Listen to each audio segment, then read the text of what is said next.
Hi viewers, welcome to our channel. So ఈ సంక్రాంతికి అయితే 4 సినిమాలు టాలీవుడ్ సినిమాలు అయితే రిలీజ్ కాబోతున్నాయి. నా సామి రంగ, హనుమాన్, మహేష్ బాబు గారి గుంటూరు కారం అండ్ వెంకటేష్ గారి సైంధవ్ మూవీ. అయితే ఇప్పటికే 3 సినిమాలకు సంబంధించిన ట్రైలర్స్ అయితే రిలీజ్ అయ్యాయి. మరి ట్రైలర్స్ ఎలా ఉన్నాయి, సో ఏ సినిమా ఎక్కువ బ్లాక్ బస్టర్ హిట్ కొట్టే అవకాశం అయితే కనిపిస్తుంది సంక్రాంతికి? మరి సినిమాలు టాలీవుడ్లో ఒక సంక్రాంతి పండుగను ముందే తీసుకొచ్చే అవకాశం ఏమన్నా కనిపిస్తున్నాయా లేవా? సో ఈ అంశం మీద డిస్కస్ చేయడానికి ప్రజెంట్ మనతో పాటు సీనియర్ జర్నలిస్ట్ జయదేవ్ గారు ఉన్నారు. వారితో ఒకసారి డిస్కస్ చేద్దాం. నమస్కారం సార్. నమస్తే అండి సార్, గుంటూరు కారం ట్రైలర్ నిన్న రిలీజ్ అయింది. హనుమాన్ సినిమా ట్రైలర్ అంతకుముందే వచ్చేసింది. సైంధవ్ ట్రైలర్ కూడా వచ్చేసింది. సో మీకు ఏ ట్రైలర్ బాగా నచ్చింది? మీ ఒపీనియన్ ఏంటి సార్ వీటిపైన? ఒపీనియన్ అయితే మాత్రం గుంటూరు కారము మాస్గా చూపించారనుకుంటారు, బట్ అది క్లాస్ డైరెక్టర్ త్రివిక్రమ్ గారు. అండ్ మోర్ ఓవర్ ఇటువైపు హాలీవుడ్ హీరో ఆయన ఎవరు, మహేష్ బాబు గారు.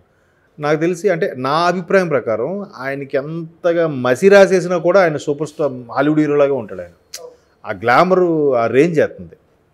సో ఇప్పుడు మాస్గా ఎలా చూపించిపోతున్నారు అనేది చూడాలి. అండ్ మోర్ ఓవర్ త్రివిక్రమ్ గారిది గత సినిమాల ప్రకారం చూసుకుంటే సెకండ్ హాఫ్ కానీ ఫస్ట్ హాఫ్ కానీ ఎక్కువగా ఒక ఇంట్లోనే నడిచే వాతావరణంలా ఉంటుంది. బయట ఎక్కడ అవుట్డోర్కి వెళ్ళి పెద్ద పెద్దగా రాద్ధాంతాలు గట్రా ఏమి ఉండదు.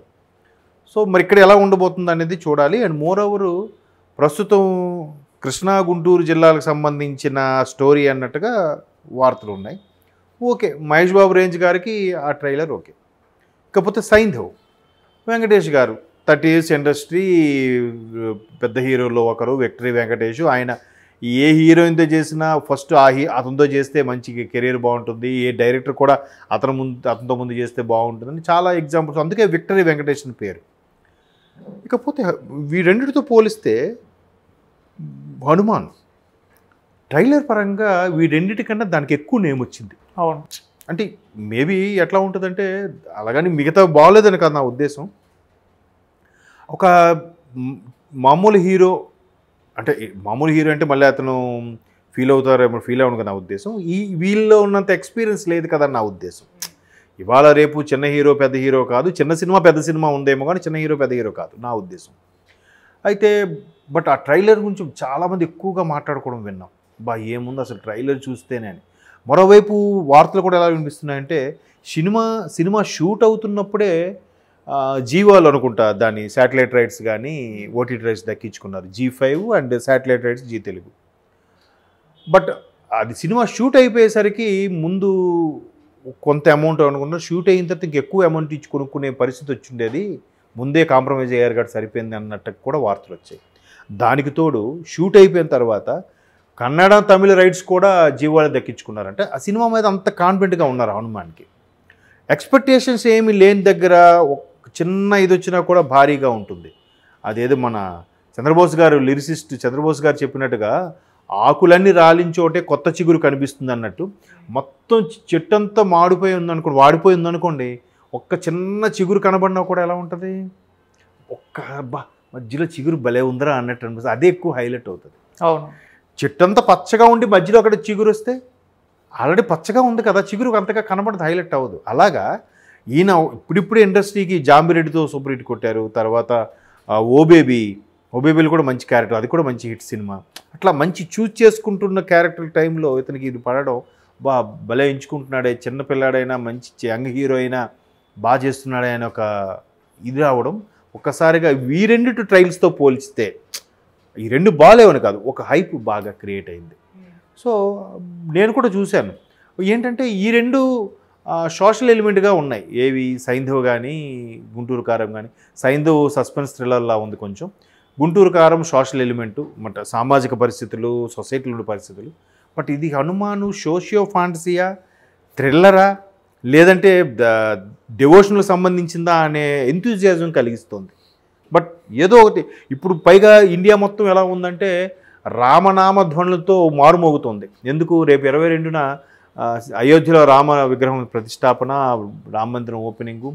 ఒకసారిగా అందరం మరొక భారీ పుణ్యక్షేత్రం మన భారతదేశ సనాతన ధర్మంలో పుణ్యక్షేత్రంలో యాడ్ అవబోతుంది. అంటే ముందు నుంచి ఉంది, లేదని కాదు, ఇప్పుడు ఇంకాస్త ఎలివేట్ అవుతుంది. కాబట్టి ఇటువంటి సందర్భంలో రామనామంతో భారతదేశం అంతా దద్దరిల్లుతున్న టైంలో హనుమాన్ అనే పేరు రాముని యొక్క భక్తుడు కాబట్టి హనుమాన్ ఎక్కడైతే రామనామం చెప్పిస్తే అక్కడే హనుమాన్ ఉంటాడు కాబట్టి ఇటువంటి నేపథ్యంలో రిలీజ్ అవుతుంది కాబట్టి మరి కాస్త హైప్ వస్తుంది అని నా అభిప్రాయం కదా. హనుమాన్ అని అంటున్నారు కానీ హనుమాన్ అంటే ఏదో పోస్టర్లో కూడా మీరు చూస్తే హనుమంతుడిది పెద్ద పెద్ద స్టాచ్యూ ఉండి ముందుకి ఆయన తేజ సజ్జ ఆయన గద పట్టుకొని వెళ్తున్నట్టుగా ఏదో హనుమంతుడి శక్తి ఆయనలో ఆవిచ్చి కొన్ని పరిస్థితులు ఎదుర్కొంటున్నట్టుగా పిక్చరేషన్ ఏదో ఉన్నట్టుంది. బట్ అది బికాస్ ఆఫ్ టేకింగ్ బట్టి ఉంటుంది.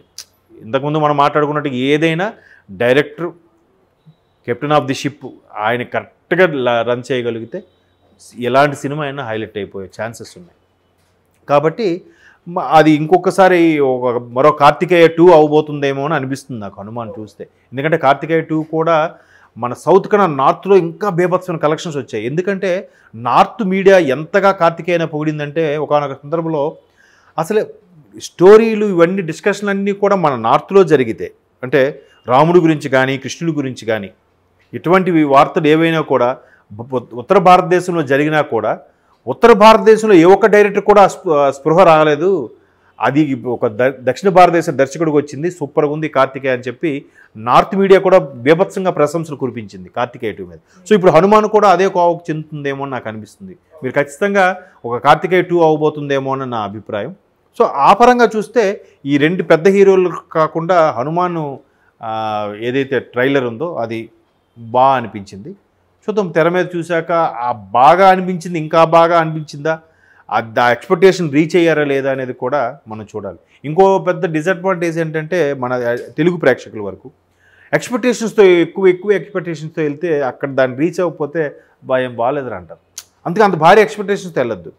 ఇదేదో డౌట్గా వెళ్ళండి, ఇది డివోషనల్లా లేదా సోషియో ఫాంటసీయా లేదా సోషల్ ఎలిమెంట్కి మింగిల్ చేసి జస్ట్ అలా చేసి చూపించారా అనేది ఒక డౌట్ మీద వెళ్తే ఏదో ఒక డౌట్ కనెక్ట్ అయినట్టు అబ్బా బాగుందిరా అనిపిస్తుంది. లేదు ముందే అబ్బా చదువు సూపర్గా ఉంటుందిరా ఖచ్చితంగా ఈ రెండింటి మీద అనుకొని వెళ్తే ఆ ఎక్స్పెక్టేషన్ రీచ్ అవ్వకపోతే డిసప్పాయింట్ అవ్వచ్చుగా. డైరెక్టర్ థాట్ ఒకటి ఉంటుంది, డైరెక్టర్ కాన్సెప్ట్ ఒకటి ఉంటుంది. కాన్సెప్ట్ని ఖచ్చితంగా 100% ఎవరు పెట్టలేరు కానీ 80% వరకు టేకింగ్లో చూపించగలిగితే స్క్రీన్ ప్లేలో చూపించగలిగితే అది రీచ్ అయినట్టే. అవును. సో హనుమాన్ మీద ఎక్కువ ఎక్స్పెక్టేషన్స్ ఉన్నాయి. కొంతమంది సినీ క్రిటిక్స్ విశ్లేషకులు కూడా ఈ సంక్రాంతికి ఖచ్చితంగా హనుమాన్ ఫస్ట్ ప్లేస్లో ఉండబోతుందని కూడా అన్నారు. అంటే నా అభిప్రాయం కాదు, అది సినీ క్రిటిక్స్ కొంతమంది. మధ్యాహ్నం ఒక మిత్రుడిని కలిశాను, సినీ క్రిటిక్ ఆయన బ్లాగులు కూడా రాస్తుంటాడు, కొన్ని యూట్యూబ్ ఛానల్స్కి ఇంటర్వ్యూ కూడా ఇస్తుంటాడు. ఆయన కూడా అదే చెప్పాడు, గురుగారు ఏంటి నెక్స్ట్ మనం 3 సినిమాలు ఏది ఉండబోతుందంటే గుంటూరు కారం ఎలాగూ ఫ్యాన్ బేస్ మీద ఖచ్చితంగా నడుస్తుంది, మహేష్ బాబు డిఫరెంట్గా చూపించారు కాబట్టి. సైంధవ్ అంటే వెంకటేష్ ఆల్ ట్రెండ్స్ వాళ్ళని సాటిస్ఫై చేసే పర్సన్, ఫిమేల్ ఓరియంటెడ్ హీరో, అయినా family oriented hero. But okay అనిపిస్తుంది. బట్ ఈ రెండిటికన్నా హనుమాన్ ఎత్తుకెళ్ళిపోతుందండి, సూపర్గా ఉండబోతుంది అనేసి అన్నాడు. ఎలా చెప్పుకోవాలి ట్రైలర్ పెట్టానంటే లేదంటే కొన్ని వార్తలు కొన్ని చిన్న స్టోరీ లైన్లు కూడా నాకు రీచ్ అయ్యాయి, అందుకు నేను చెప్తున్నాను అని అంటే ఆయన అభిప్రాయం అది. బట్ ట్రైలర్ పరంగా కూడా బాగా ఒక కొత్త వాడితో ఆ మాత్రం గ్లిమ్స్ తీసుకొచ్చారంటే సూపర్ బాగా అనక తప్పదేమో. అందుకు మూడిట్లో అయితే నా అభిప్రాయం కూడా ఇదే, హనుమానే. ఓకే. అలాగని గుంటూరు కారం కూడా okay. Mahesh Babu mass look ఆయన అదే చెప్తున్నారు కదా, నాకు ఆయన మాస్ లుక్ అయినా ఏమున్నాడు రా బాబు మాస్లో కూడా అన్నట్టు అనిపించింది నాకు. ఇంకా వెంకటేష్ అంటే మొదటి నుంచి కూడా డిఫరెంట్ షేడ్స్ చేసుకొచ్చేవచ్చు. ఇప్పుడు ఒక ఘర్షణ చూడండి, సీరియస్ పోలీస్ ఆఫీసర్, ఒక కలిసి ఉందామరా చూడండి ఒక ఫ్యామిలీ పర్సన్, ఒక ప్రేమించుకుందామరా చూడండి పక్కా లవర్ బాయ్లా ఉంటాడు. అన్ని రకాలు. ఒక గణేష్ చూడండి, ఒక కరప్షన్ మీద ఫైట్ చేసే పర్సన్ లాగా రకరకాలు కదా, డిఫరెంట్ షేడ్స్ చేసిన పెద్ద హీరోల్లో నాకు తెలిసి విక్టరీ వెంకటేష్ గారేనేమో అన్ని షేడ్స్ చేసింది. ఒక భక్తిది పౌరాణికల నుంచి సరిగ్గా చేయలేదేమో కానీ మిగతా అన్ని కూడా కామెడీ. అసలు పెద్ద హీరోల్లో బీభత్సంగా కామెడీ పండించగల హీరోల్లో విక్టరీ వెంకటేష్ గారు. నువ్వు నా నచ్చావు చూస్తే అసలు మీరు ఎన్నిసార్లు చూసినా బోర్ కొట్టదు సినిమా, అంటే అంత బాగా పండించగలుగుతారా ఏదైనా కూడా. సో చూద్దాం ఏది, ఇంకా జస్ట్ 1 వీక్ ఓపిక పడితే ఎవరికి క్రెడిట్, ఎవరు సంక్రాంతి గొబ్బెమ్మని తీసుకెళ్ళిపోతారో చూద్దాం.